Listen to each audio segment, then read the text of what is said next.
Hi, இன்றைக்கி ஒரு snacks recipe தான் பார்க்க போகிறோம். Chicken nuggets. அது செய்கிறதுக்கு மிக்ஸி ஜாரில் ஒரு 5 பிரெட்டை எடுத்து நல்லா வந்து கொர்ஸாக பவுடர் பண்ணி எடுத்து வச்சுக்கோங்க. இன்னொரு பவுலில் 2 முட்டை, அரை ஸ்பூன் மிளகுத்தூள், தேவையான உப்பு, அரை ஸ்பூன் மிளகாய் தூள் சேர்த்து நல்லா பீட் பண்ணி தனியாக எடுத்து வச்சுக்கோங்க. அதே மிக்ஸி ஜாரில் ஒரு கைப்பிடி அளவுக்கு சின்ன வெங்காயம், 1 ஸ்பூன் இஞ்சி பூண்டு பேஸ்ட்டு, 1 ஸ்பூன் மிளகாய் தூள், 1 ஸ்பூன் மிளகுத்தூள், 1 ஸ்பூன் வந்து மல்லித்தூள், அரை ஸ்பூன் கரம் மசாலா தூள் சேர்த்து தேவையான உப்பு சேர்த்து நல்லா குறப்பாக அரைச்சிட்டு ஒரு 1/4 கிலோ போன்லெஸ் சிக்கன் எடுத்து வச்சுக்கேன். அதை ஒரு முட்டை சேர்த்து நல்லா அப்படி பேஸ்ட்டாக எடுத்து தனியாக பவுலில் மாற்றிக்கோங்க.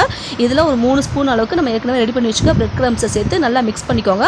இப்போ தேவையான அளவுக்கு சிக்கனை எடுத்து உங்களுக்கு என்ன ஷேப் தேவையோ அந்த ஷேப்பில் வந்து நல்லா வந்து ரெடி பண்ணி எடுத்துக்கோங்க. இப்போ இந்த ரெடி பண்ணி எடுத்துருக்க சிக்கன் நான் இன்றைக்கி ஸ்கொயர் ஷேப்பில் எடுத்திருக்கேன். இந்த ரெடி பண்ணி வச்சுருக்க சிக்கனை வந்து பண்ணி வச்சுக்கிற எக்கில் வந்து நல்லா வந்து டிப் பண்ணி எடுத்துகிட்டு பிரெட் க்ரம்ஸில் கோட்டிங் கொடுத்து இப்படி எல்லா சிக்கனையும் ரெடி பண்ணி தனியாக பிளேட்டில் எடுத்து வச்சுக்கோங்க. இப்போ எண்ணெயை சூடு பண்ணிக்கலாம். எண்ணெய் வந்து ரொம்ப மிதமான தீயில் தான் இருக்கணும், சூடாக இருக்கக்கூடாது.